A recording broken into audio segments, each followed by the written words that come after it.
1816లో John Langdon down అనే ఆయన అతను వైద్యుడు ఈ డౌన్ సిండ్రోమ్ అనే దాన్ని కనుగొన్నాడు కాబట్టి దీన్ని డౌన్ సిండ్రోమ్ లేక డౌన్ సిండ్రోమ్ అని అంటున్నారు. ఇది ఎందుకు వస్తుంది అంటే సామాన్యంగా ప్రతి బిడ్డకు మదర్ నుంచి ఒకటి ఫాదర్ నుంచి ఒకటి క్రోమోజోమ్లు వస్తాయన్నట్టు. సో ఇవి ఎలా అంటే ఇది 23 జతల క్రోమోజోమ్ తో ప్రతి బిడ్డ పుడుతుంది.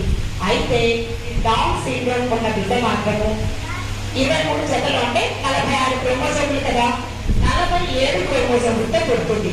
అంటే 21st క్రోమోజోమ్ లో ఒక పోగు మాత్రము ఎక్స్ట్రా వచ్చి అక్కడ జాయిన్ అవుతుంది. సో అందువల్లనే దీన్ని ట్రైసోమీ 21 లేక 21st క్రోమోజోమ్ అని పిలుస్తారు. అయితే ఇలాంటి వాళ్ళు చాలా మంది ఒక 95% వాళ్ళు మాత్రమే ఈ ట్రైసోమీ 21 కలిగి ఉంటారు. అది మాకు బుక్స్ ద్వారా తెలిసింది. ఇలాంటి ట్రైసోమీ